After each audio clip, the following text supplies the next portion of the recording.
Good morning. I want to welcome everyone to the fourth joint competition workshop between the Department of Agriculture and the Department of Justice. I want to take this opportunity to thank Colorado State University for the help that they have provided in setting up this workshop, allowing us to use their facilities and accommodating an overflowing crowd. We know that this workshop has generated a lot of interest, and Colorado State University has done a great job in making it possible to have the space to accommodate folks here today.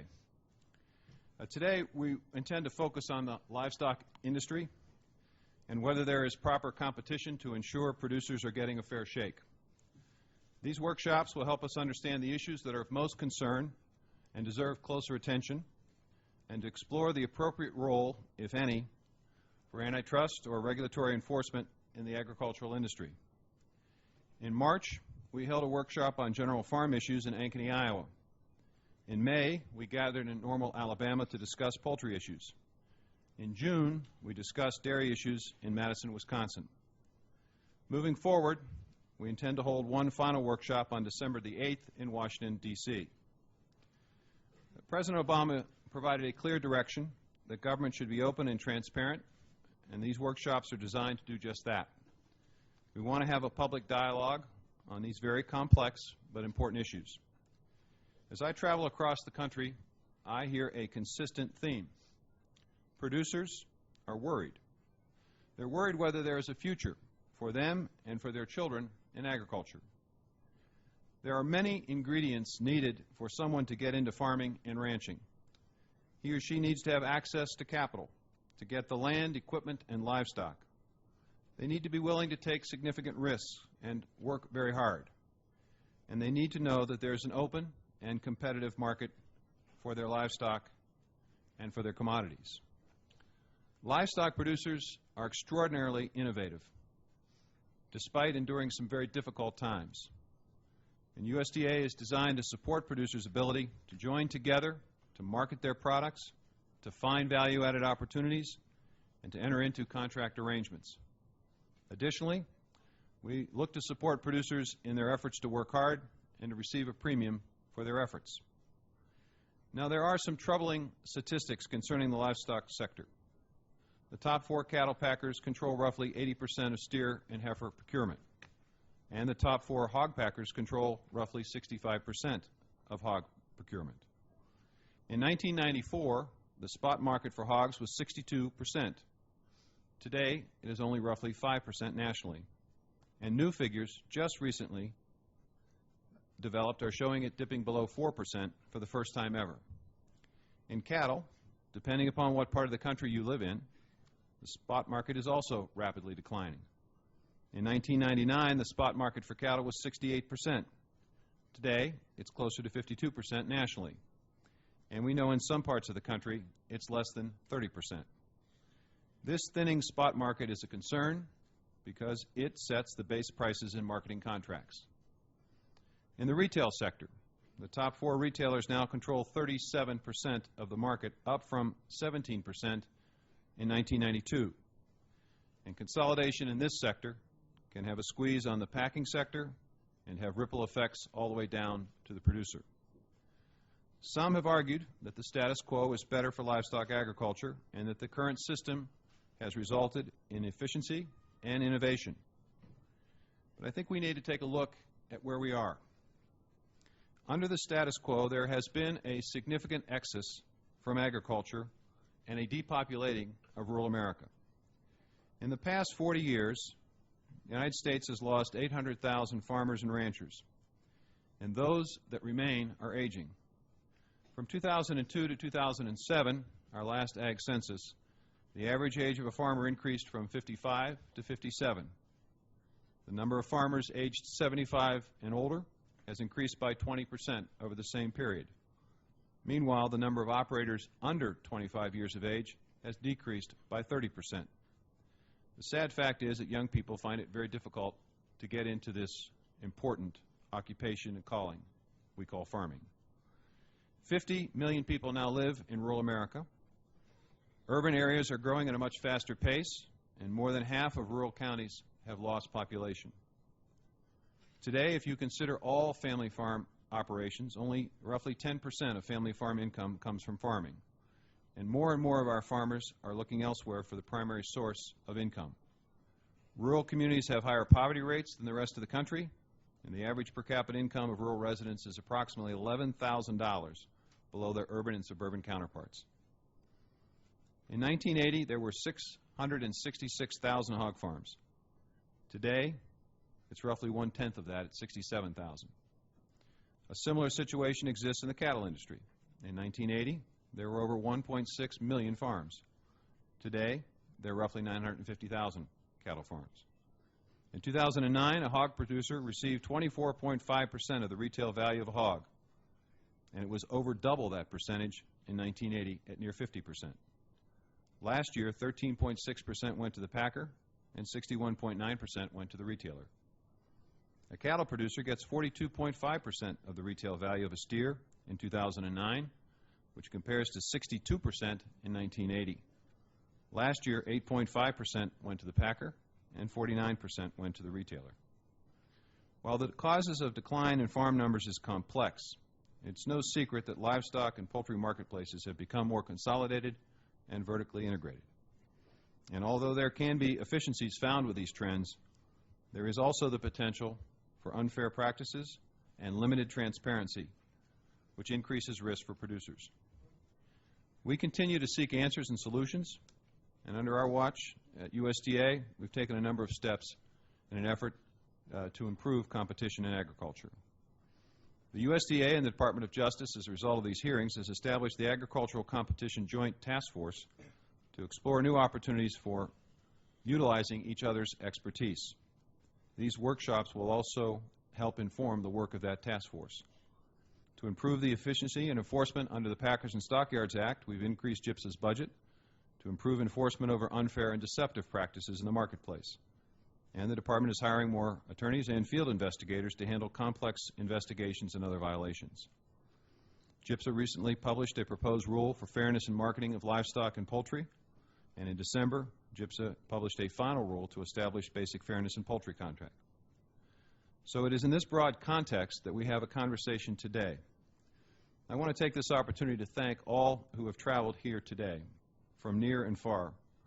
I especially want to thank the panelists who will be introduced in a few minutes for their willingness to participate in this workshop, and I look forward to hearing what everyone has to say on these very important issues. Just as a note, those who are in the overflow rooms will also have an opportunity to make their thoughts known. We have computers and staff at each of the overflow areas to take comments. Now I'd like to take the opportunity to turn the podium over to Attorney General of the United States, Eric Holder. You need to know that during his impressive career, General Holder has served in the private practice as U.S. Attorney for the District of Columbia, as an Associate Judge of the Superior Court of the District of Columbia, and as Deputy Attorney General. He's worked to investigate and prosecute official corruption on the local, state, and federal level, and he is fully invested in strong enforcement of our nation's antitrust laws to advance the interests of justice on behalf of the American people. Ladies and gentlemen, please join me in welcoming the Attorney General. General? Thank you. Thank you. Well, thank you, and good morning. Good morning, folks. All right, it's Colorado, you know. I'm out of D.C. You ought to be happy about this.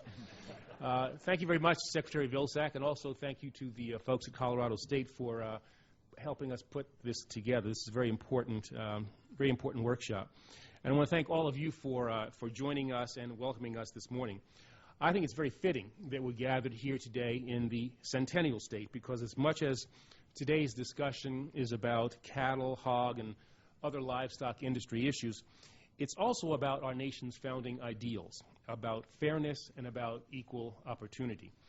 And above all, it's about better understanding and addressing the challenges that all of you face.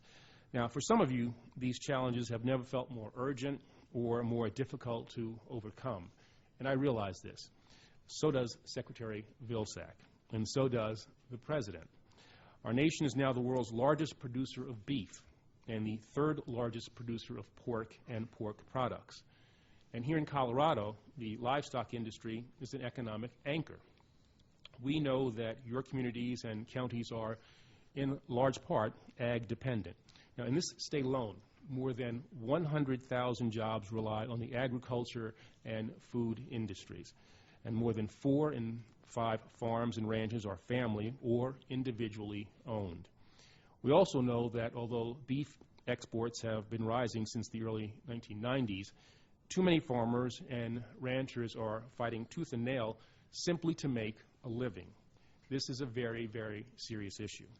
And it's a problem that we can only solve by coming together, to listen, to learn, to share, and to seek out solutions. And that's why we're here today.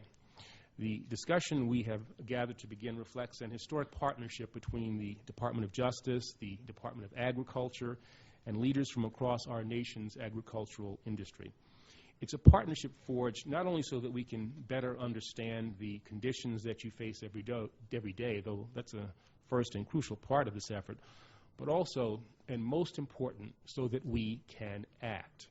As Secretary Vilsack mentioned, we kicked off this workshop series nearly 6 months ago, and so far have explored competition issues in the seed, pork, poultry, and dairy industries. Today, of course, we're here in Fort Collins to learn about competition and regulatory issues facing cattle, hog, and other livestock industry sectors. And we've made these workshops a cabinet-level priority so that we can most effectively and efficiently determine how to ensure a fairer, more competitive marketplace for all of you. Now, we already know that for many producers, consolidation in the meatpacking industry is a top concern, a primary concern. And I want you all to know that the Justice Department is committed to fulfilling its responsibility to take appropriate enforcement action when a merger or other activity threatens to erode competition. For example, when JBS proposed to acquire the National Beef Packing Company, the Justice Department challenged the transaction on the grounds that it would have reduced competition among packers in the sale of boxed beef and for the purchase of feed cattle. As a result of that lawsuit, the parties abandoned the transaction last year. This was an important step, but we realized that it was only a small step. We would like to hear any lingering concerns. We would like to know what more we can do. We're also eager to discuss the fact that today many producers and consumers are unsure whether they're getting a fair shake. Farmers have noticed discrepancies between prices at the grocery store and prices paid to producers for their livestock or for their crops. Secretary Vilsack and I are devoting our next workshop on this very issue in December in Washington, D.C., but we're very eager to air out these concerns today as well. Now, we realize that many of you are concerned more generally about market concentration. Now, let me assure each of you that administration leaders across and beyond USDA and DOJ understand that having a fair and competitive agricultural marketplace is critical for producers and for consumers alike. At the Justice Department, vigorously and appropriately enforcing our antitrust laws is an essential part of our core mission. Today, it's also a top priority, and that's why the Assistant Attorney General for the Antitrust Division is sitting to my right, Christine Varney. Now, that said, none of us believes that antitrust enforcement is the solution to every problem, but it is a solution, and it is a part of our larger government-wide commitment to championing the pro-consumer principles that will promote competition in the agricultural sector. Now, it is with these principles in mind that Secretary Vilsack and I are eager to begin today's discussion. Whether you're here to share your concerns over concentration or consolidation, pricing, or the Packers and Stockyards Act, we are here to listen. And I want to emphasize that. We are here to listen. Not only do we welcome your insights and your recommendations, we are relying on them.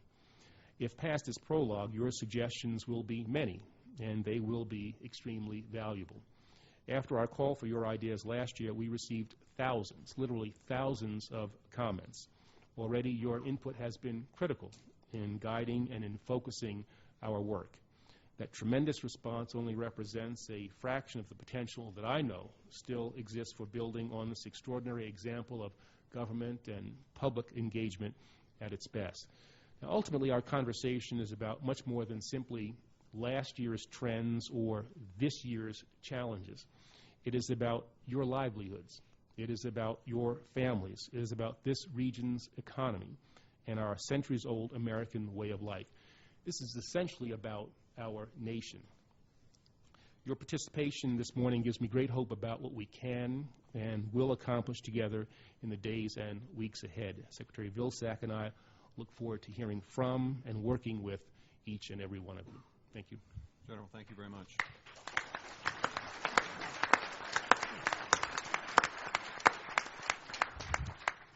I'm going to explain the program for this morning. The first thing we're going to do is introduce the panelists in this first panel, and we have a distinguished group of elected officials and appointed officials with us today. That will be followed by a short break. We'll return, and I will help lead a panel of producers. During the course of the rest of the day, you all will be given a number of opportunities to simply have your comments heard. We have a process that Colorado State University has assisted us with, randomly selecting folks who are here. I think you may have a number. Those numbers will be posted, and you'll know when your opportunity to speak to the mic will take place. So what I'll do now is introduce the entire panel. Then I'm going to encourage any member of the panel to make any kind of opening comments that they have. Then we'll have a few questions and responses. Let me start with Governor Ritter, who is obviously no stranger to those from Colorado, but since we have visitors from all over the country here, Governor, they need to know that you were elected as Colorado's 41st governor in 2006, the first Colorado-born governor in more than 35 years, raised on a small farm. From 1987 to 1990, Governor Ritter and First Lady Jeannie Ritter operated a food distribution and nutrition center in Zambia, Africa. He has also served as Denver's district attorney from 1993 to January of 2005.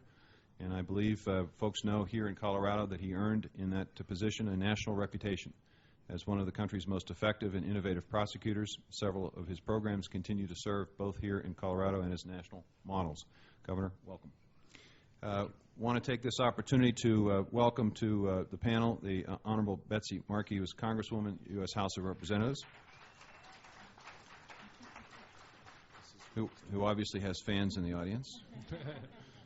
Betsy was elected to Congress in 2008 and has represented the people of the 4th Congressional District since that time. From 2005 to 2007, the Congresswoman served the people of the 4th District as U.S. Senator Ken Salazar's Regional Director for the northern and eastern parts of Colorado. Her extensive government experiences date back to 1978 when she was hired by U.S. Congressman Herb Harris to work as a legislative aide for the Subcommittee on Post Office and Civil Service. The U.S. Department of State also recruited the Congresswoman in 1984 to develop computer security policies for the newly formed Office of Information Security Systems. She's been involved and engaged in her community as president of the Board of Directors of the Food Bank of Larimer County. She is also a co-founder of a small business operation, as well as a popular and successful coffee and ice cream shop in Old Town Fort Collins, which all of you need to go to after this event. Congresswoman, thank you for coming today. Let me take this opportunity to acknowledge the Assistant Attorney General that's already been referred to by General Holder. Christine Varney was confirmed as the Assistant Attorney General for the Antitrust Division on April 20th of 2009. Prior to her appointment as Assistant Attorney General, General Varney held leadership positions in both the public and private sectors from 1998 to 2009. She was a partner at Hogan and Hartson, a law office in Washington, D.C., where she served in a dual capacity as a member of the firm's antitrust practice group and head of the the Internet practice group. From 1994 to 1997, she served as a federal trade commissioner at the Federal Trade Commission and was a leading official on a wide variety of Internet and competition issues. Prior to being a commissioner, she served as an assistant to the President and Secretary to the Cabinet during the Clinton administration. Christine, welcome. We're also joined by two other Attorney Generals, the Honorable John Suthers from the state of Colorado. General Suthers was appointed in 2005 as Attorney General of Colorado and later elected in 2006. From 1977 to 1981, he served as Deputy and Chief Deputy District Attorney in Colorado Springs From 1979 to 81, he also headed the Economic Crime Division of the DA's office. From 1981 to 88, he served as a litigation partner in the Colorado Springs firm of Sparks Dix, PC, was later elected to 2 terms as district attorney for the 4th Judicial District. At the conclusion of his 2nd term, he returned to private practice as a senior counsel in the Sparks firm, in charge of the firm's litigation section. And in 1999, he was appointed by the governor as the executive director of the Colorado Department of Corrections, then by Governor Owens. So, General, welcome. We're also joined by the Honorable Steve Bullock, Attorney General of the state of Montana. General Bullock was elected as Montana's 20th Attorney General in 2008. He began his career in public service in 1996 as a chief legal counsel to the Montana Secretary of State. He went on to serve 4 years with the Montana Department of Justice, first as an executive assistant general and later as an acting chief deputy. During this time, he also served as a legislative director coordinating the Attorney General's legislative efforts. From 2001 to 2004, he practiced in Washington, D.C. in a private firm. He also served as an adjunct professor at George Washington University. Prior to his election, he was in private practice in Montana. And I think the last panelist that we have today is no stranger to agriculture in Colorado. Commissioner Stolp was named Commissioner of Agriculture by Governor Bill Ritter in 2006. Farmer, rancher, has dedicated his life to Colorado agriculture. The Commissioner is an active member of the National Association of State Departments of Agriculture. He's also Vice President of the Western Association of State Departments of Agriculture. He served as a county commissioner. Was appointed to fill a vacancy. He also served on numerous other boards and commissions, including the State Board of Agriculture, the State Wildlife Commission, Connect Colorado Technology Committee, the State Land Board, and the Colorado Ag Development Authority and Value Added Board. I know, Commissioner, I spent several meetings yesterday, and I learned a great deal about Colorado agriculture, the diversity of it. I can tell you that he is a strong advocate for the farmers and ranchers of this state. Commissioner, thank you for being here. Let me invite the governor, if he wants to make a statement. We'll just kind of go in the order in which you were all introduced. Governor? Thank you, Secretary. And I want to first of all actually thank and compliment the members of the administration for taking this hearing sort of to a place like Colorado, where there are a lot of folks who have come from other states. It's a pretty rare thing to be in the presence of a Secretary of Agriculture and Attorney General. The Assistant Attorney General is here as well, and to just have an opportunity really to speak your mind about this issue. And so we very much are honored here in Colorado by the fact that you've decided to come west for this hearing. Second thing I would say, I want to tell you a little bit about CSU. It is my alma mater. It's the place I graduated from. I got my undergraduate degree. I think actually John Stolp has me beat. He put 5 kids through CSU. I only put 1 through, but he came back. He just started his master's program. This is a fantastic university for a lot of different reasons, but from the agricultural science perspective, it is really one of the leading institutions in research for agricultural and animal science, such as genetics, meat fabrication, and humane treatment of livestock are all areas of study. There's just a few. That doesn't exhaust the full thing, but that's in part why we're here at this university, is because it has played this key role in the West in terms of the kinds of research that goes on and really watching livestock as an industry. You mentioned in your comments I was raised on a farm. I think it's important to keep in mind a couple of things, and that is that this conversation is in part about a market economy for cattle, a market economy for livestock and hogs, and it's important for us to ensure that we've got the right set of rules, regulations in place, but there's an intangible value to agricultural activity that I experienced growing up on a farm, but I think a lot of people in this room understand when I talk about it, and it's the fabric of who we are in Colorado. Agriculture is the 3rd biggest industry that we have in the state. We have, as you said, a very diverse agriculture economy, but there's a lot about farmers and ranchers that the rest of us who don't currently do it can learn lessons from. I have the advantage of still knowing a lot of people in the ranching world, the farming world, And a couple times a year, I still have the benefit of either Brandon with some friends of mine who have a cow-calf operation up south of Walden, or moving cattle, from their place up to BLM land. And it's nice to be on the back of a horse and moving cattle, but you have an opportunity to speak to people who do it every day. And this was really what my family was about when I was a kid, but now as a person who's kind of been away from it, it is a fantastic opportunity to remember that there are a set of values that are a part of ranching and farming that are intrinsically what I would say are American values. And they have to do with hard work, they have to do with dedication, a loyalty to the land, a loyalty to the industry, and really attitude of how we pick each other up is an important part of it as well. The kinds of things that we need to do when our neighbors in distress are still something that farmers and ranchers understand, I think, better than almost anybody else in America. And there's an intangible there, and that's why it's important to do what we can to ensure as wide a group as possible can participate in the industry. And I know there's different feelings in this room about the regulations, the draft regulations, and that's why you're here. But I can tell you that it is important from my perspective as a Colorado governor, as a person who kind of came off of a farm and still have a lot of friends and people I respect that are in ranching and farming, that I think what farmers and ranchers want is a fair shake. They want to understand that the rules are there and that they work for them. They're not a group of people who want to be over-regulated, and so it's a bit of a high-wire act to have regulations in place. They want the rules enforced. They want some certainty in it, but at the end of the day,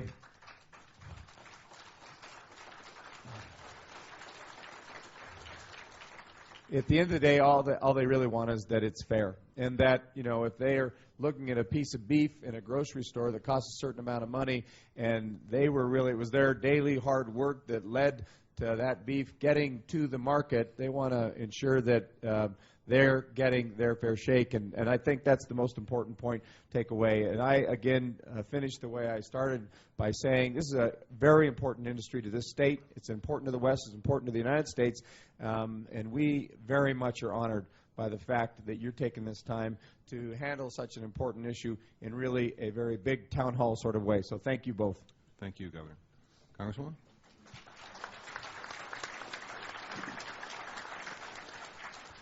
Yes, thank you very much, Mr. Secretary, General Holder, and Governor, for holding this hearing here. It's important that we get outside of Washington and get into the communities across this country to really hear firsthand on what government regulations, how they will impact individuals. So I'm particularly happy again that you chose Colorado State University, our state's land-grant university, and also the 4th Congressional District of Colorado. We are one of the largest agricultural producing districts in the entire country. So it's appropriate that you hold this hearing about competition in the livestock industry here at CSU.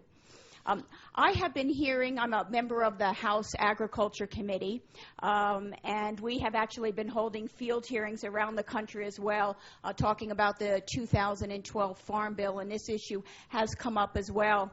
I've been hearing from constituents on both sides of the issue, and I look forward to a productive workshop and learning more. We're really here to learn and to listen. But basically, the debate has revolved around the impact of proposed changes on farm prices, on consumers, on global competitiveness, and on the traditional U.S. system of independent farms and ranches. And inherent in these questions is the proper role of government in monitoring and regulating agricultural markets. Now, some groups contend that the federal government has not enforced existing laws designed to prevent anti-competitive behavior. And they say laws should be strengthened in order to address today's market realities. But others assert that present competition and antitrust policies remain adequate and effective. The livestock industry, as we all know, is complicated and it's individualized. And ultimately, stakeholders need to be the ones with the reins in their hands. For example, many producers have worked years, even generations, perfecting herds to capitalize on value-added opportunities. And we want to make sure that they don't lose that little advantage that they have worked so many years to perfect. Thank you. I supported an extension of the comment period of the GIPSA rule until November 22nd so that farmers, ranchers, and producers can understand the effect this proposed rule would have on farmer family ranching, feeding, and beef processing businesses. I hope that this workshop will shed more light on how the GIPSA rule will affect the livestock industry and the constituents in my district. And again, I thank you for being here today. Thank you, Representative. Thank you very much.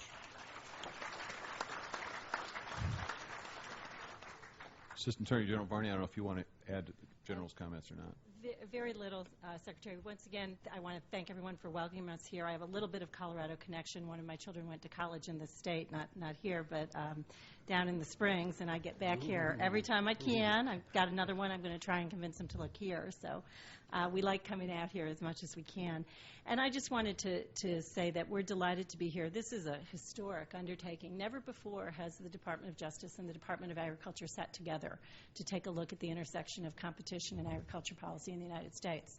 And America's farmers put food on the table for all of us. And there's something wrong in the system when the farmers can't make a living, when they cannot pass that farm down to their children.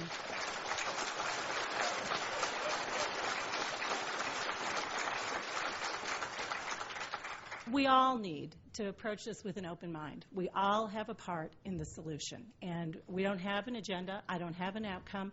I don't know what the answer is. But I sure know there's a problem. And I'm here to try to understand what it is we can do, what I can do as the Assistant Attorney General for Antitrust under the leadership of General Holder, to help fix the problem, to keep American agriculture as vibrant as it's been for the last 2 centuries. So I look forward to hearing from everybody today. Thank you.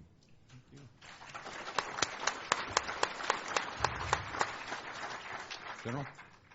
Secretary Vilsack, General Holder, thank you so much for honoring us with your presence here and choosing the state of Colorado as the venue for this meeting.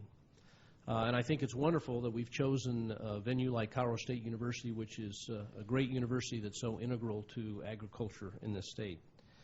I, like Governor Ritter, am a native of Colorado, and I come to the table with 2 basic propositions. And it's what guides the view of my office towards agriculture. Agriculture is a huge part of the Colorado economy. You reflected that. And agricultural competition is critical to the welfare of our state and nation. I don't have a large antitrust unit in my office, but it's a unit with a great deal of expertise, and we are spending an awful lot of time examining the issues of competition in the agricultural sector, particularly the issues brought about by the tremendous consolidation that's taken place there.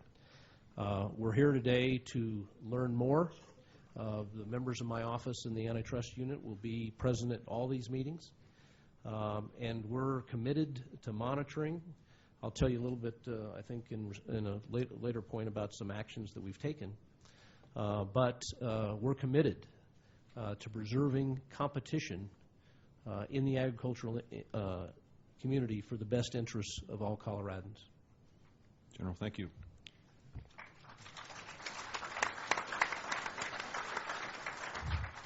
Senator Bullock.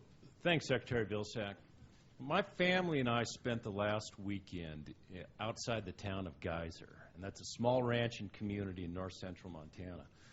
We were there principally for a family wedding, but along with that, we celebrated the 100th year anniversary of that ranch.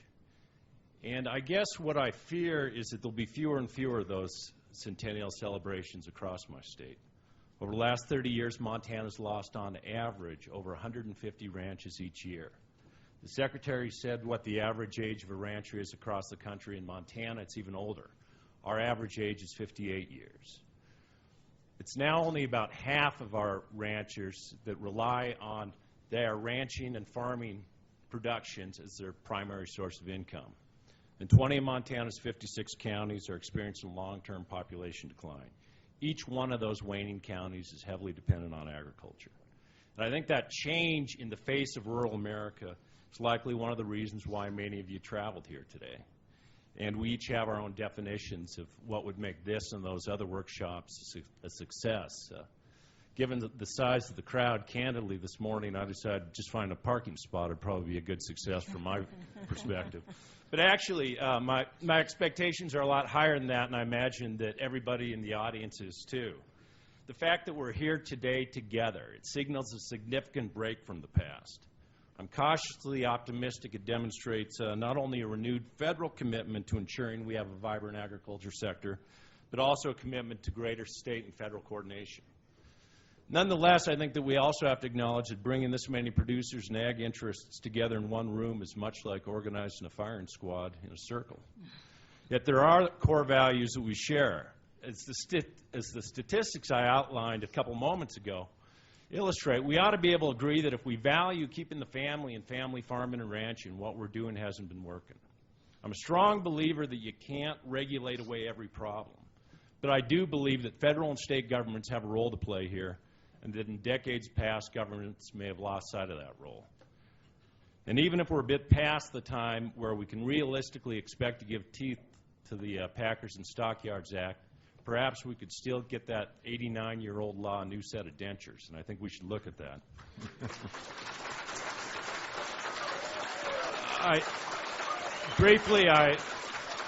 I applaud GIPSA for taking those steps to make sure that the issues that we're addressing throughout the day, everybody, contracting, concentration, marketing arrangements, and transparency are front and center in their proposed rules. At the end of the day, I think all anybody wants is a free market, willing buyers and sellers receiving the information they need to make a private deal on a relatively equal footing. I support then crafting some workable rule that will meet those standards, and I think that we need to think about some of those things, including first promoting transparency. By giving producers the opportunity to learn the different types of marketing arrangements being offered, the producer's more apt to strike a deal that reflects the market, not the unequal bargaining power brought about by incomplete information. And second, clarifying what conduct is and isn't acceptable.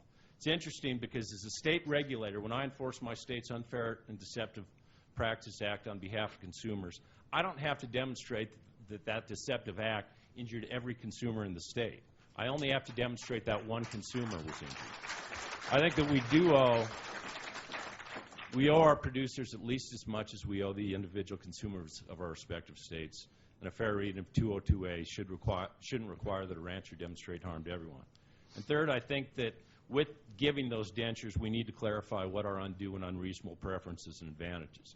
Big doesn't mean bad, and we should never suggest that it does. But by the same token, absent justification, we need to make sure that packers aren't unfairly discounting to our smaller and mid-sized producers that can produce the same quality of livestock and can meet the same conditions set by contract. Now, I know that there have been a lot of concerns raised about the proposed rule that we'll be talking about throughout the day. And I guess being from the big sky country, I'm not quite willing to concede that the sky's fallen quite yet.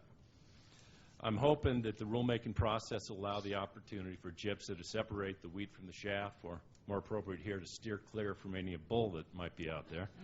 And I hope to hear from Montana ranchers as we work on crafting our states and potentially other states' responses in these GIPSA comments. And if the small packer has real concerns, we need to hear that. And if the producers, if there's something, this notion that producers could get injured by these rules or that more consolidation could occur, we need to hear that also. And the extended comment period actually provides that opportunity to get that clarity.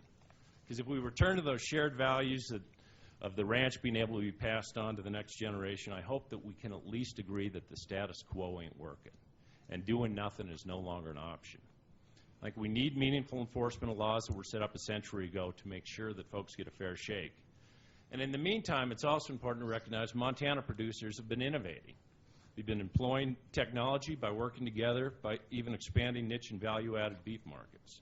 As we work to promote transparency and competitiveness in the market, as regulators, we must make sure not to stifle those innovations. Lately, and in close, I guess I've been saying that solutions to the competition issues that we face can be found in bullwhips, blackberries, and some degree of bureaucracy. What I mean to say is this: if we as a nation truly value a vibrant ag sector to our economy, we need to draw on the strengths and expertise of the on-the-ground producers. We need to draw on cutting-edge technology and ranch innovations and common-sense government enforcement and regulation. each is indispensable. There are core values each of us share. Republicans are Democrats, liberal are conservatives, stock growers are cattlemen, RCAF or NCBA. I've never, ever heard a rancher say they didn't want their children to have the viable operation to continue the family business if they so choose. So if nothing else, I hope that as we go forward, ensuring that family farming and ranching is viable for today and tomorrow's producers should be that shared focal point as we move forward. Thanks so much. Thanks, General.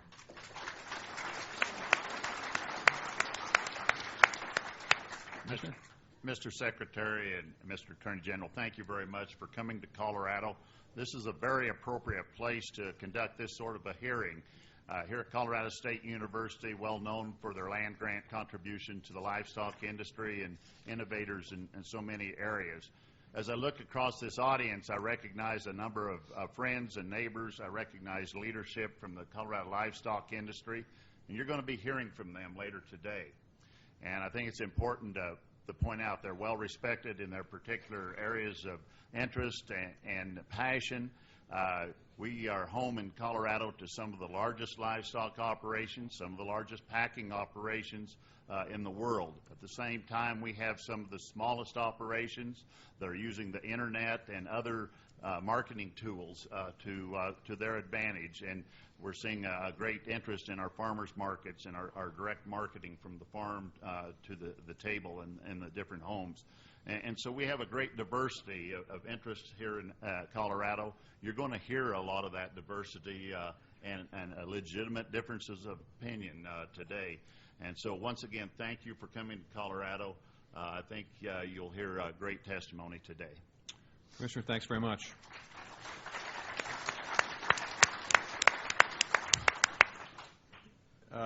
Going to have about a half an hour for a few questions, and so General, I'm going to start it off with you if I can. I think it would be helpful for the audience to have a basic understanding of how you see and how you perceive the role of the Department of Justice in responding to concerns that folks may express about transparency, about competition and concentration. Okay, I think that's actually a very good question. Unlike the Department of Agriculture, the Justice Department is not an agricultural regulator. That's not what we do as our primary function. We have a more narrow but I think important role, and that is that we enforce the antitrust laws, and we are a voice for competition advocacy. We are trying to make sure that things are done in a fair way. The antitrust laws prohibit conduct that stifle competition. That's what we focus on. We want to make sure that competition is not stifled. That's what Christine lives and breathes. We want to take aggressive action against conducts that violates those antitrust laws. We think that this will result in better prices for producers that are selling their livestock, and also for consumers at the retail level, at their grocery shelf. Our enforcement efforts include a variety of things. We challenge mergers. I think I talked about this 2008 challenge that we made to JBS's proposed acquisition of National Beef Packing Company. We thought that acquisition would have lessened competition among packers for the purchase of fed cattle and in the production and the sale of USDA-graded boxed beef. Again, something that we thought would have stifled competition, and so we intervened. There are rare instances, where the Justice Department will bring criminal enforcement actions. These are not as common. For example, we have brought criminal cases against Archer Daniels Midland for fixing the prices of livestock and poultry feed additive, and against Hoffman LaRoche for fixing the price of vitamins used as animal feed additives. Again, that's not something that is as common as what we do on the civil side, but I think is a reflection of the tools that the Justice Department has and is willing to use where it is appropriate. The antitrust laws are not a cure-all for the problems that face ranchers and farmers. We don't hold ourselves out in that way. But we think that in conjunction with other laws and other regulations that are more specifically designed to protect those rights of individual farmers and advance their interests, that in combination with those other laws and working with our partners at the Department of Agriculture, that we can be very effective. We can be most effective in protecting those rights. The department at base acts as an advocate for fair competition.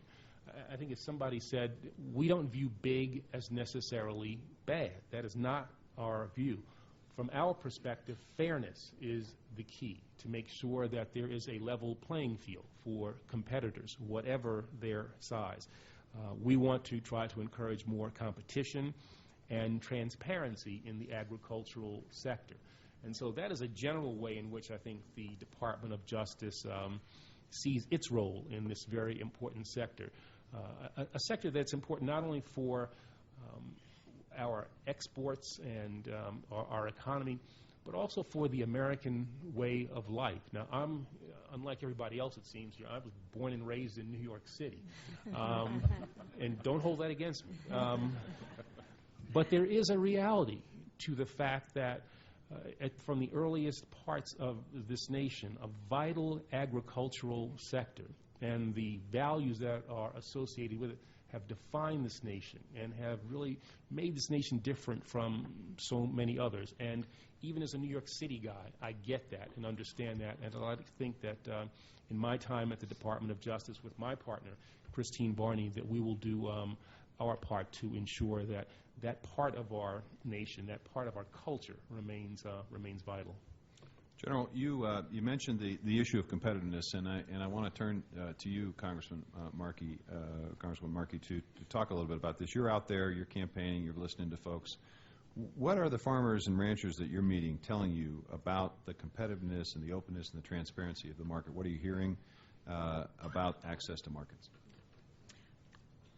Well, I think one of the things that we're hearing is uncertainty with the proposed GIPSA rule, with how far will it go, and making sure that it's going to benefit both consumers and producers, and that concern that any future government intervention maintains the competitiveness in this marketplace, and that it's not a future haven for attorneys and potential lawsuits. So again, I greatly appreciate the fact that we need to move slower on this, that we extend the comment period to make sure that what we're doing is right. But as you know, it's a complicated issue. It's a diverse issue with some groups feeling that again, that the laws that there are existing laws that we should keep and that should be strengthened and enforced, and others that say that the current laws are adequate, and that structural changes are just an outgrowth of what's going on currently in the marketplace.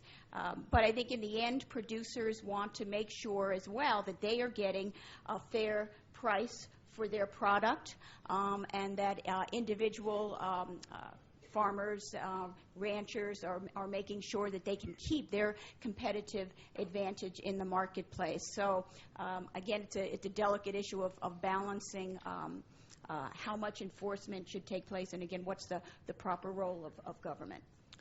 Governor Ritter, I want to ask you a question. You actually come to this from a number of directions. You mentioned your early experience living on a farm. You've been a prosecutor and now a governor. I'm interested in your thoughts in terms of what you believe we need to be looking at, in your view, to make sure that those livestock producers, regardless of size, are able to actually have a level of independence over their operations and be able to continue the value system that you talked so eloquently about. Well, I do think that the market, at the end of the day, is going to dictate that. So much of what we've heard about the consolidation has to do with the market economy that just doesn't support small producers remaining in business. If you look at our 20-year history of agriculture generally, this is farming and ranching, I said it was the third biggest industry, but it survives at the thinnest margin. So 20-year history, it's 2 to 3% profit margins over that time if you average it out. And you know this. You go through losses, and you know there's some really good years and there's some tough years. That's commodity marketing. But anti-competition or anti-competitive practices within the market economy absolutely can harm it. And we all know that, and that's why I think the Department of Justice is here and is intent upon looking at the impact of that. We want a good price for the consumer. We want meat and pork to be placed on the plate at the home in a way that is affordable, and yet at the same time we want to make sure that we're doing all we can to regulate the market. Not too much regulation, not too heavy the regulation, but regulate it so that you take out the competitive practices.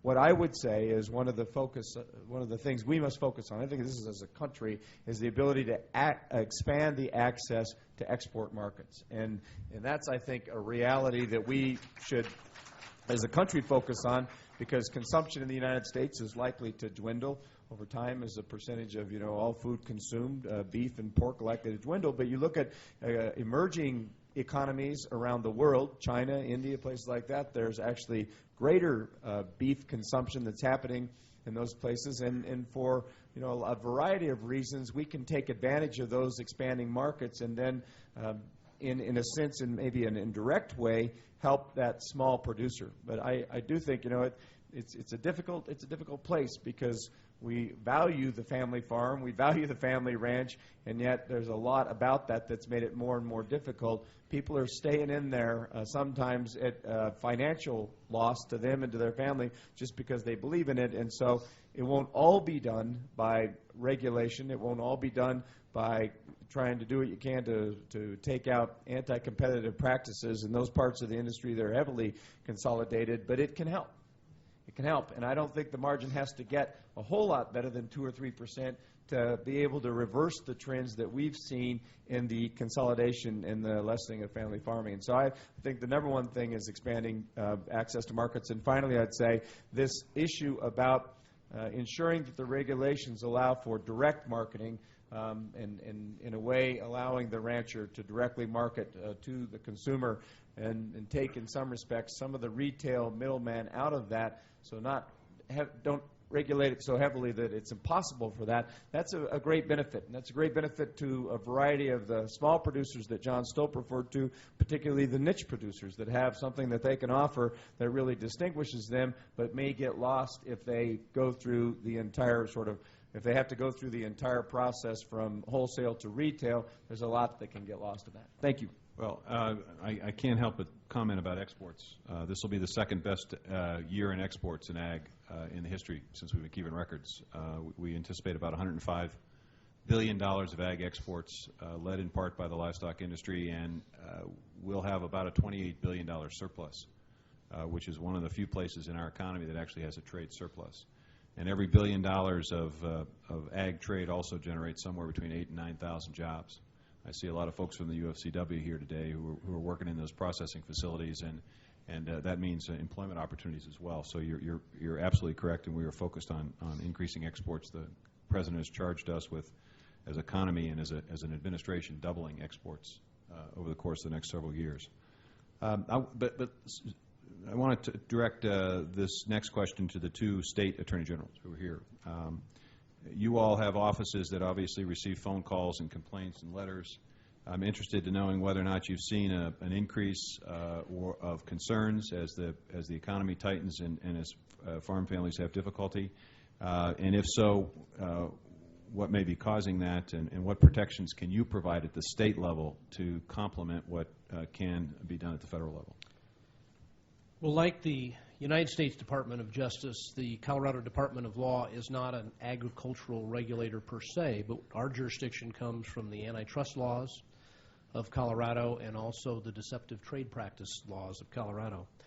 And I have to tell you that over the last several years, virtually all the concerns that have been expressed to our office about the agricultural industry in Colorado and throughout the United States have revolved around consolidation.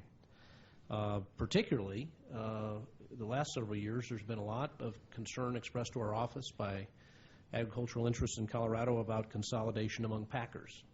And it was our analysis of their concerns and discussions with the United States Department of Justice that caused us to join with 12 other cattle-producing states and the United States Department of Justice to oppose the merger of JBS Swift and National Beef.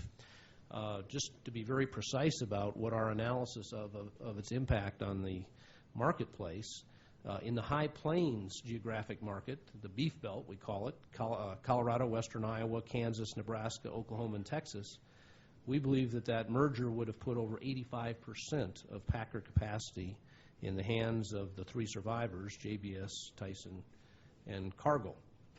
I think the cattle-producing states and DOJ jointly concluded that this would have significant anti-competitive effects at both ends of the chain.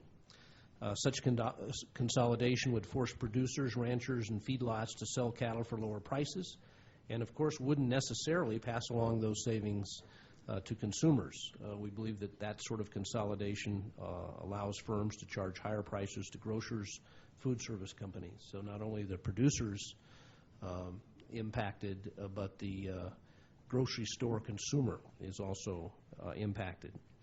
At the state level, we can use our existing laws to protect livestock producers from anti-competitive behavior, and we'll certainly continue to very carefully monitor that. We have a Colorado Antitrust Act of 1992 that forbids monopolization and attempts to monopolize bid rigging and mergers that lessen competition.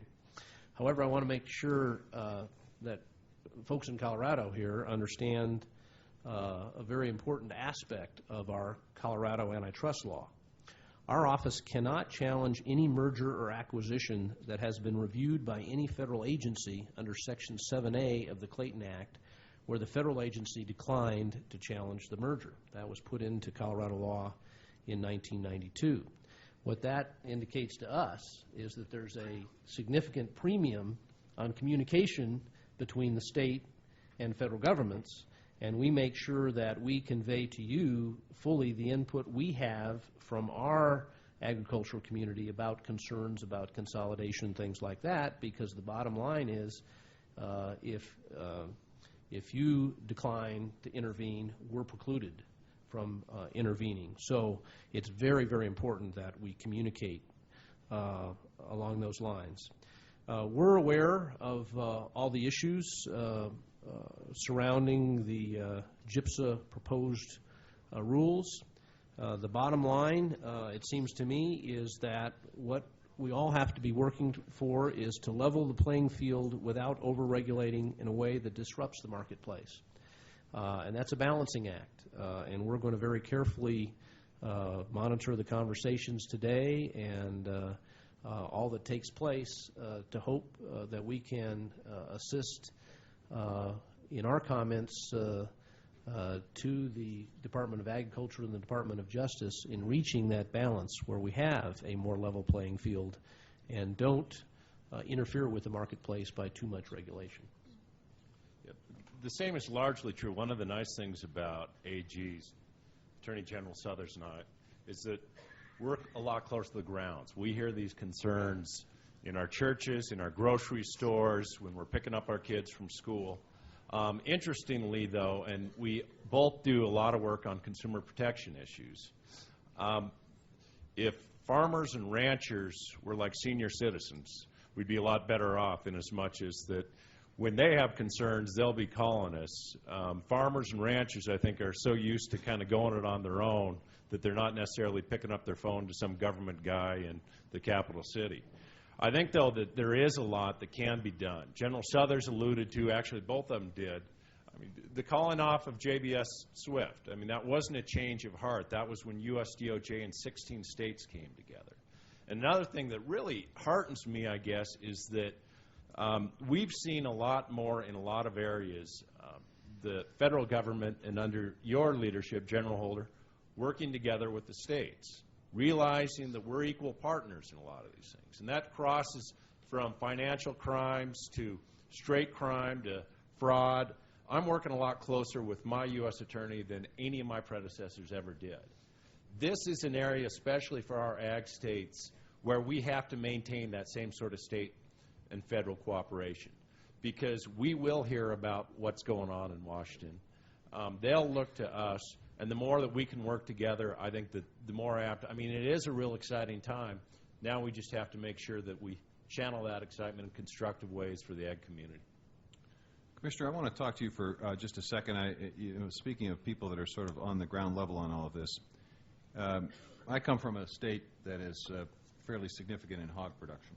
And I know that when I was governor, I would hear frequently concerns about how open the market really was when spot market prices were basically so limited, but they had such a great impact on what contracts would generate. I'm interested to know whether or not you see the same kind of activity going on or the same kind of trend going on in the cattle industry in your state, or what your thoughts are about the spot market. How do we make sure that there's sufficient integrity as the amount of that spot market shrinks? Mr. Secretary, as I mentioned earlier, as I visit with the broad spectrum of agriculture producers in this state, I hear a number of somewhat conflicting issues from time to time. I always heard that if you get 3 farmers in the coffee shop, you'll get 4 or 5 opinions sometimes. So, as we look, I'm a wheat farmer and a cow-calf producer, and as I look back over the years, I've had the opportunity to market my calves right off the cows. I can market them as I precondition them. I can take them on to yearlings. I even have the opportunity to finish them in our own lot, which I rarely do because it's more efficient to go to commercial lots in the area.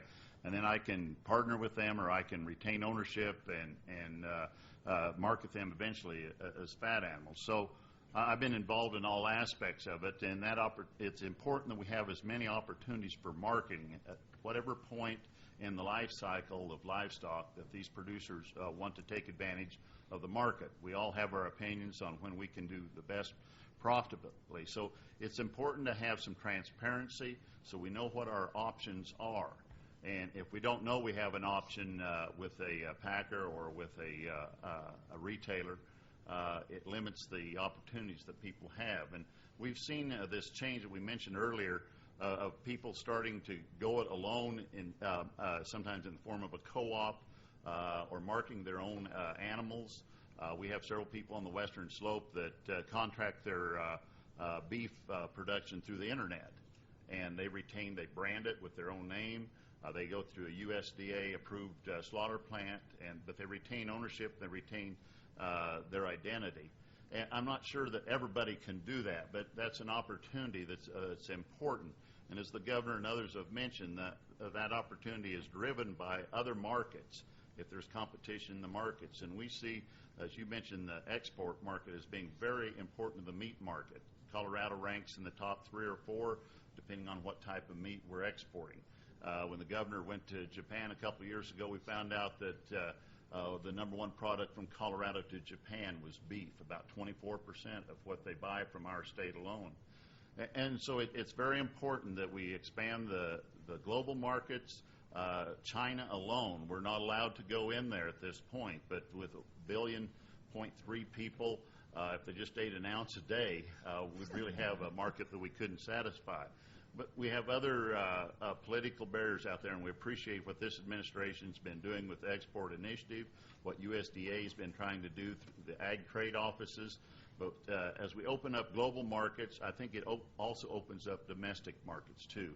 And hopefully it raises the overall value of beef and meat products to the producers at whatever level they decide to market, because we can't all market into the same market and get a good profit. Okay.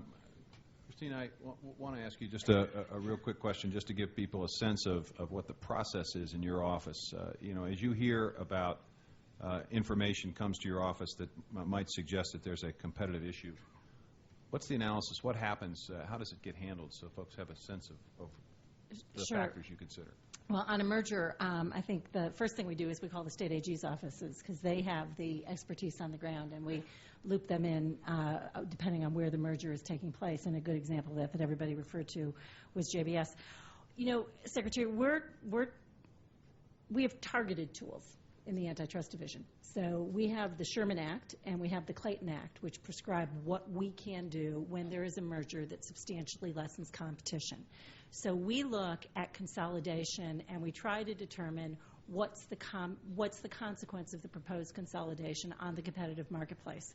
We have absolutely committed to a robust enforcement of the antitrust laws. So when we see a proposed merger that we believe will meet the criteria established by the courts and the law, that it will substantially lessen competition, we will challenge the merger.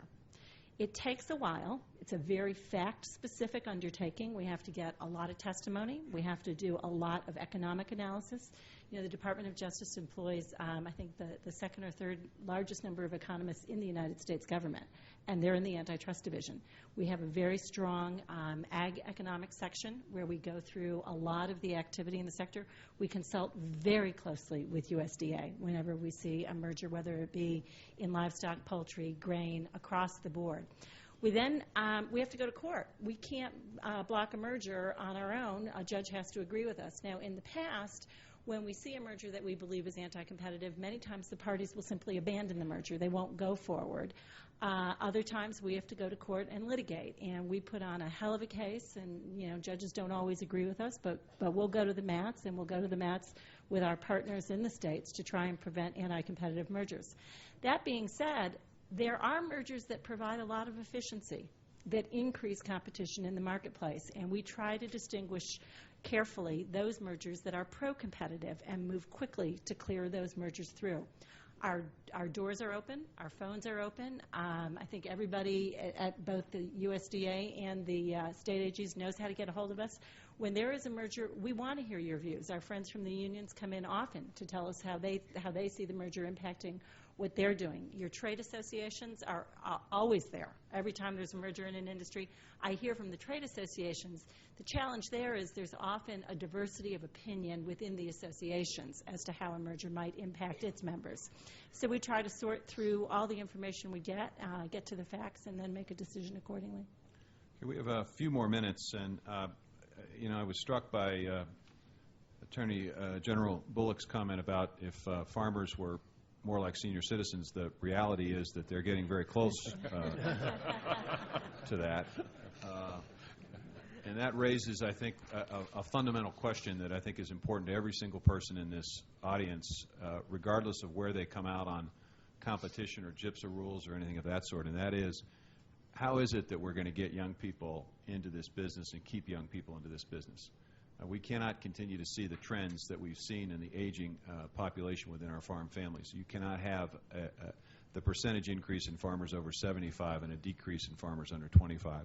So what I'd like to do is just very quickly go right down the line. Commissioner, I'm going to start with you, and just simply ask you, you know, what do we have to do? Are you satisfied that the current market structures and systems and trends will allow young people to get into this business? And if not, what's one suggestion that you would give to us as to how we might be able to improve opportunities for young people?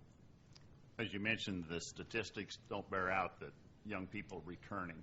And to attract young people back, you have to have a variety of things. You have the opportunity of profitability is the number one thing in order to attract young people back.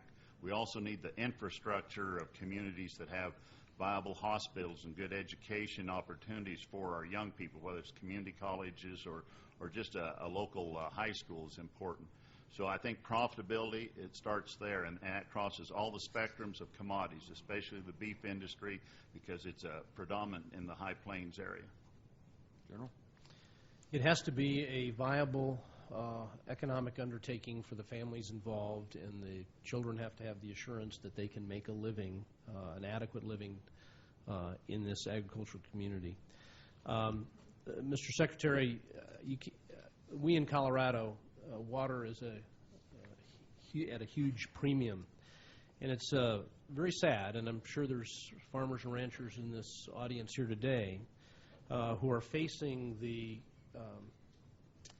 dilemma. As much as they want to stay on the land, have their families stay in the land, the realities of agriculture are such that their water is the most valuable commodity they have, and the temptation to sell that water for municipal use and take land out of agricultural production is tremendous. And Colorado, like many other western states, tries to present all kinds of incentives, whether it be conservation easements or whatever, to allow that to continue to happen. But at the bottom line, it's all driven by economics, and you can't blame a 65-year-old rancher whose water rights are so valuable being tempted to sell those water rights for municipal use. And it's incumbent upon us to do everything we can to make sure this agricultural business is structured in a way that it's economic to stay on the land, to produce the food we need on that land, and reduce the incentive to simply cash out and sell the water and take the land out of agriculture.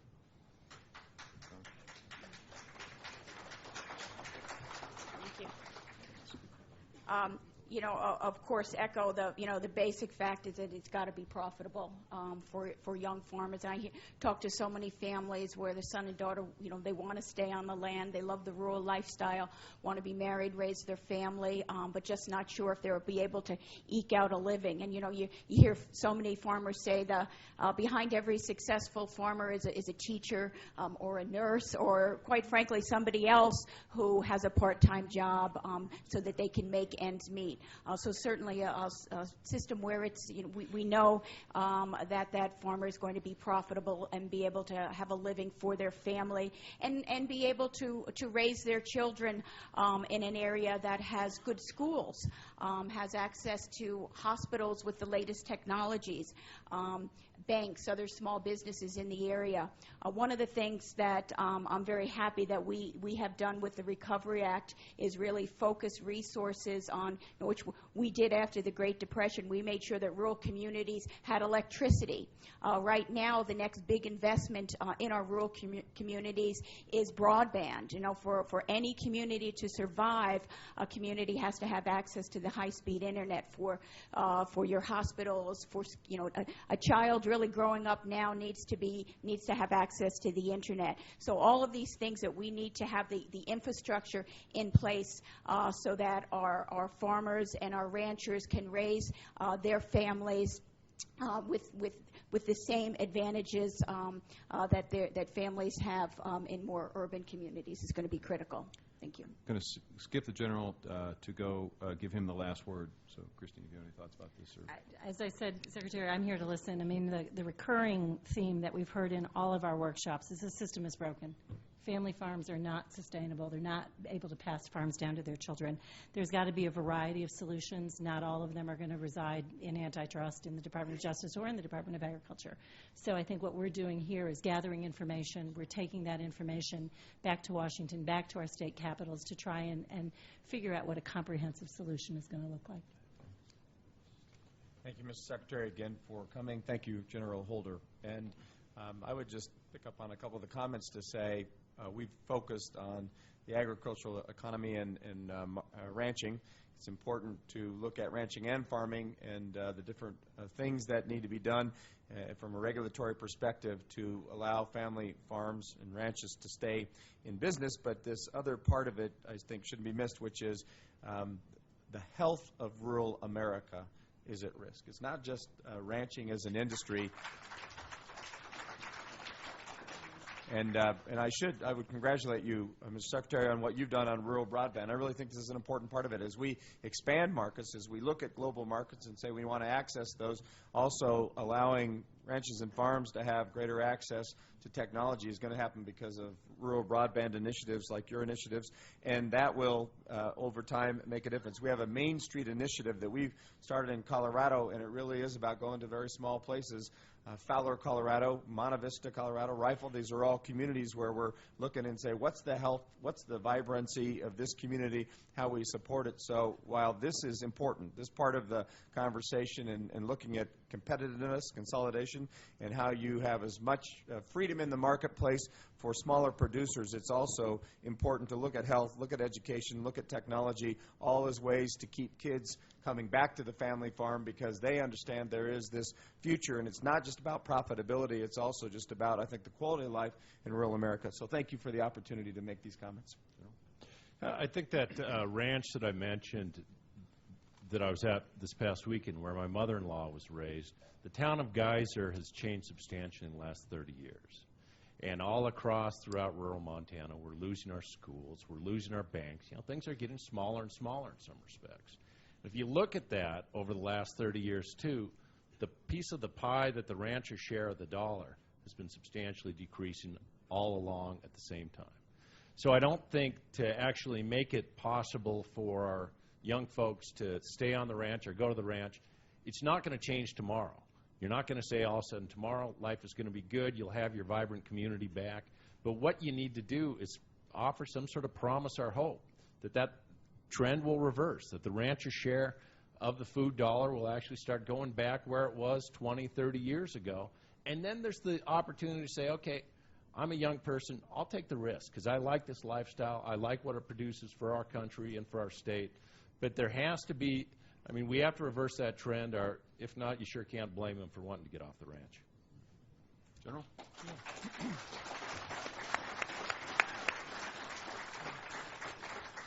You know, I think in some ways we have to return to old values, and we have to value what is done on our farms. We have to support in ways that we can, in ways that we have discussed. People who want to remain on farms, who want to pass on to their children the opportunity to do that. There's an attitudinal thing here, I think, as much as everything else that we have discussed.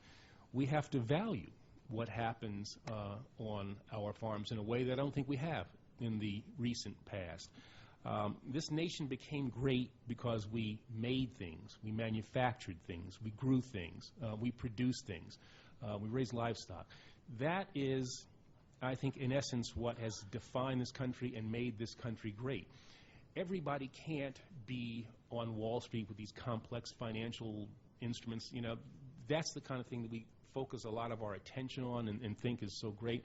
And we have not focused on, I think, the core things that really is at the foundation of what has made this nation the leader in the world that it is.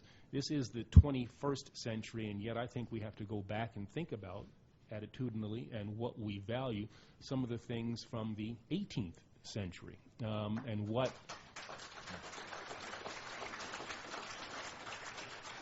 really distinguished America and then what made this country great. And so I think it's important for us in government never to lose sight of that, to stay in touch, as I hope we are today in this exchange, to stay in touch with the real problems of real people and come up with real-world solutions for those issues.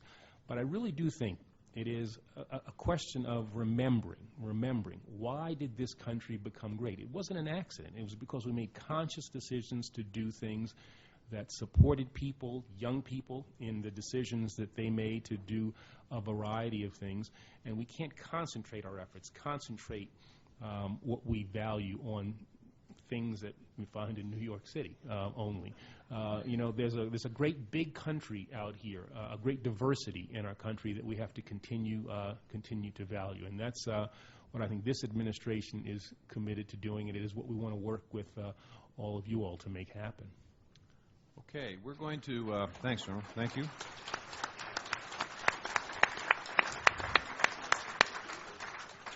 In an effort to keep us somewhat on schedule, we're going to take a quick break. We're going to come back with a panel of folks who represent this rural America that has been talked about today. We'll be back in